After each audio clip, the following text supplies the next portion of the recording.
Drina, this is Stephanie, and we're two of a group of 9 people who actually look after all the building and everything to do with the theatre. So Stephanie is a solicitor. She looks after all our legal. I'm the treasurer, so I look after the money. But between us, we have to look after the building to make sure it's safe. We have to look after children and provide chaperones. So we're involved with a lot of things besides the buying and the supplies. We're even down to toilet rolls for the theatre. We're responsible for all that sort of thing.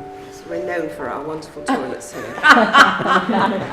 And of course, yeah. I was going to say I was a solicitor. You were, yeah. I can't say I am a solicitor. But we're also responsible, obviously, for the shows that we ourselves put on.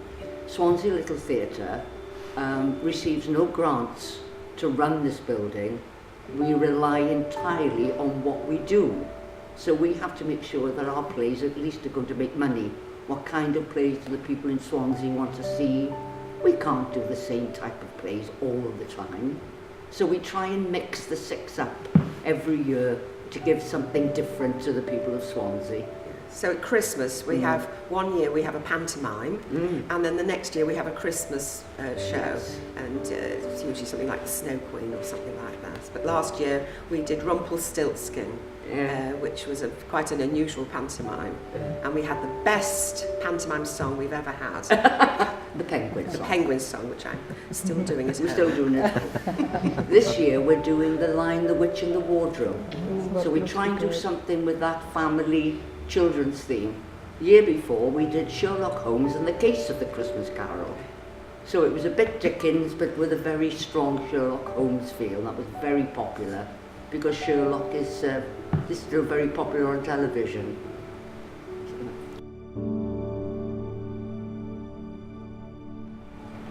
We have a very small exhibition which are the panels that are out in our foyer area.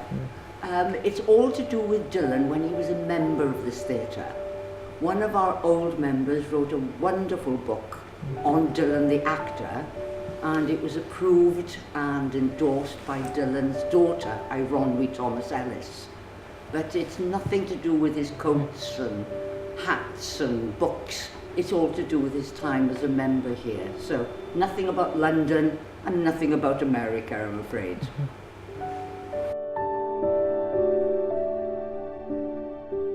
Well, when he was a cub reporter at the South Wales Evening Post, his sister belonged to the Little Theatre, and he was, I suppose, twiddling his thumbs, and she said, "Why don't you join the theatre?"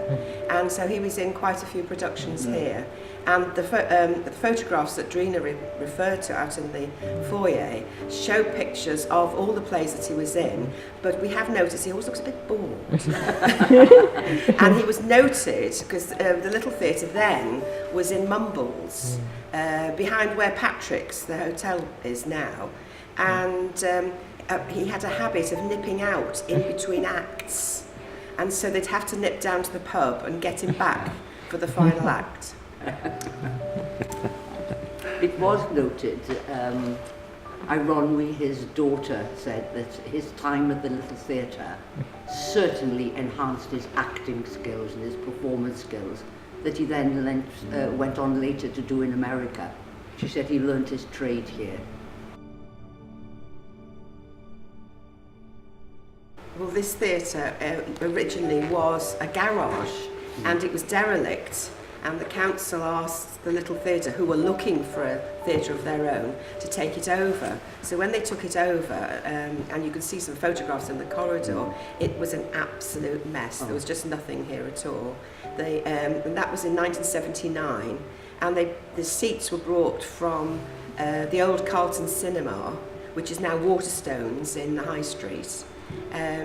And they worked on it hard, very hard, built the auditorium, built the foyer and the bar area, not as it is now, but and it was officially opened by Sir Harry Seacombe in 1983, but it had been operating a little bit before that. So between 79 to 83 was when it started.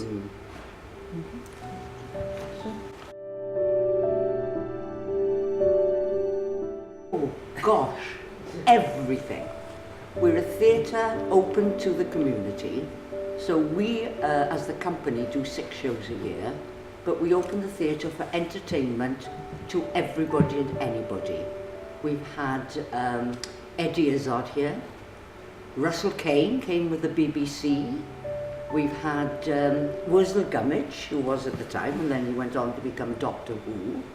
We've had Swansea Rep. We've had everything from ballet to stand-up comedy to Shakespeare.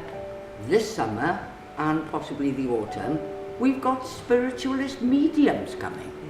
So we do everything from dance and musicals. The jazz festival. Jazz festivals coming this summer. So we're open to anybody that wants to hire us. We do open for private functions as well. We've had 1 wedding, 4 wakes and 3 birthdays so far. Yes. Because he was a member here. The company, Swansea Little Theatre, started off in 1924, way before any of us were born. And it started off as the Swansea Stage Society with the idea of doing plays for the people of Swansea. Back then, no YouTube, no Twitter, no National Theatre Live, no nipping up to London to see a show. If the people of Swansea wanted to see good theatre, then they came to the Swansea Little Theatre. We were the first little theatre in Wales. So we've been playing a lot of times, and Dylan was a member. So when we took over this building, we had to name it after one of our most favourite and well-known sons. So that's our connection to Dylan. And his daughter, Ironwy, was a president of the theatre for the whole of her life. And now her son is one of our presidents, Hugh Dylan Ellis, sorry.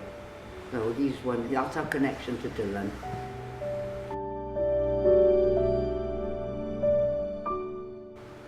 Yes. Oh, Yes, he was a very good actor. There's a film, if you go to the Dylan Thomas Centre, about when they did Under Milk Wood for the first time in New York, and one of the ladies said that he wasn't really a good actor, but he was, and he learned his craft when he was with the Little Theatre, and that's why we think that his only play, Under Milk Wood, works so well. We have people coming from all over the world here, in dozens of languages, and they all say it works as a play in whatever language. And we think that is A, because he was taking people from village life, who everybody recognised, but B, he was a good actor and he gave good punchlines and funny bits and balanced out the serious pieces with the light-hearted pieces. We had one chap phoned us for Under Milk Wood, and could they do it? And they were doing it in Lancashire and transposing it to a little village there and altering all the languages and the accents. The only thing was, the Welsh town in Under Milk Wood is Llaregib, and they couldn't say it. So I think they had to come up with an alternative. But it works because it's village life, it's people. Well, the next show we're doing is Geoffrey Archer, who's a famous author, and it's called Beyond Reasonable Doubt, and it's a courtroom drama. And the funny thing is, the main character, who is the defendant who's been accused of murder, is obsessed with Dylan Thomas and keeps on quoting it all the way through. So we're getting a double whammy here. Our next show isn't one of ours. Oh no, that's it's right. Swansea Operatic Next doing week. Fiddler on the Roof next week. Next week, which is a wonderful, wonderful musical, which lots of people love. Then we've got a weekend of classical ballet. In the summer, we are doing a Terry Pratchett play. He has got enormous appeal.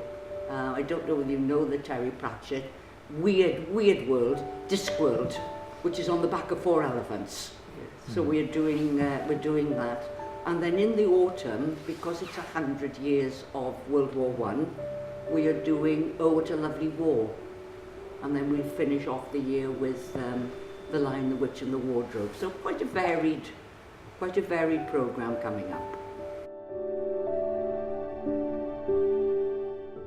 The official number of the seats is 144, plus a row for anyone with a wheelchair or a Zimmer. We put special chairs in for them. So we can actually reach about 160. Wow, that's kind of lot. So it's a nice intimate theatre. Yeah. So people ring us up and say, will we be able to see it even if we're on the back row? And we say, yes, no trouble. It's so good. We've got Swansea Operatic next week have said we're not doing microphones. No. Because everyone can hear us without microphones in this theatre. Very, very good for hearing and good viewing because you have no heads in front of you. Everybody can see. Too long. Too long, yes. Too long and too hard. Well, I was away for a long time, but I first joined the theatre in 1966. Then I was away for 22 years. Drina joined a little bit later than me, but she has been working in the theatre steadily. We had a big refurbishment here about 10 years ago, and since then we have opened to the public Monday to Friday between 10 and 2, and we do this only with volunteers. We've got nobody's paid here at all, and people are a marvel at this, but that's how we keep this theatre going. And there's a very good sense of camaraderie here. Everybody's very welcome, everybody's got their own skills, and they give what they can. And we say to people, you know, if you can't do something because you're not here, you're not here. We'll take whatever you're prepared to give us. Ooh. Well, I think you never know what's going to happen. Yeah. You really don't. You come in here and I've got no idea what we're going to do. It's quite interesting. I mean, obviously we do certain things every day when we come in. We have to check the telephone calls, we have to do the bookings for plays and things like that. Drina does the accounts, but there's so many things, and we never know who's going to walk in off the street to talk to us. And we've got to be ready, a bit like now, to talk about Dylan Thomas to the world, you know? I think for me it's the variety of people. Yes. Especially nice people who bring me boxes of chocolates. So you never know what the day. But everybody that walks in here is friendly because they're theatre-minded, you know. And they're so appreciative of what we do. And we're happy to talk to them. You know, we don't just sort of... Yeah. I suppose it's because we're volunteers and we are amateurs in the true sense of the word. We love what we do. So we're happy to talk. And so maybe we don't even get our work done, but it doesn't matter. We'll do it, you know, tonight or tomorrow. I've got to